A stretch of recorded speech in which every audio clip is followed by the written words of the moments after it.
రాగి జావ అయితే ప్రిపేర్ చేయబోతున్నాను మార్నింగ్ బ్రేక్ఫాస్ట్గా. దీనికోసం 2 గ్లాసెస్ ఆఫ్ వాటర్ తీసుకొని స్టవ్ పైన మీడియం ఫ్లేమ్లో ఫ్లేమ్ ఉంచుకొని మరిగించుకోవాలి. సో ఈ లోపల ద గుడ్ హెల్త్ వాళ్ళ స్ప్రౌటెడ్ రాగి ఫ్లోర్ అనేది 2 టేబుల్ స్పూన్స్ తీసుకుంటున్నాను. ఈ రాగుల్ని మొలకట్టి వాటిని డ్రై చేసి ఈ విధంగా ఫ్లోర్ లాగా చేస్తారన్నమాట. చాలా నమ్మకం ఉన్న బ్రాండు. సో ఇలా 2 టేబుల్ స్పూన్స్ తీసుకొని కొద్దిగా వాటర్ యాడ్ చేస్తూ మొత్తం అంతా స్మూతీ లాగా మిక్స్ చేసుకోవాలి. తర్వాత ఈ లోపల వాటర్ అనేవి బాయిల్ అయిపోయినాయి. దీంట్లో తగినంత సాల్ట్ యాడ్ చేసుకొని ఆల్రెడీ ప్రిపేర్ చేసి పెట్టుకున్న రాగి ఫ్లోర్ని దీనిలో యాడ్ చేసుకొని మెల్లమెల్లగా కలుపుతూ ఉండలు లేకుండా మధ్య మధ్యలో స్టిర్ చేస్తూ ఉండాలి. సో మనకి కాస్త మరిగిన తర్వాత రాగి జావ అయితే రెడీ అయిపోతుంది.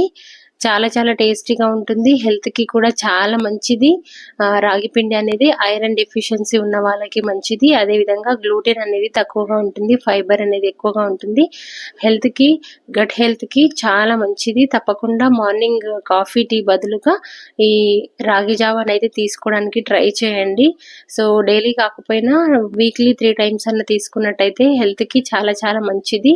సో రాగితో డిఫరెంట్ రెసిపీస్ అనేవి మనం ప్రిపేర్ చేసుకోవచ్చు. ఈ విధంగా కార్బోహైడ్రేట్స్ కి బదులుగా ఆల్టర్నేట్ ఫుడ్స్ తీసుకున్నట్టయితే హెల్త్ కి చాలా మంచిది. అంతే ఈ వీడియో. Bye bye.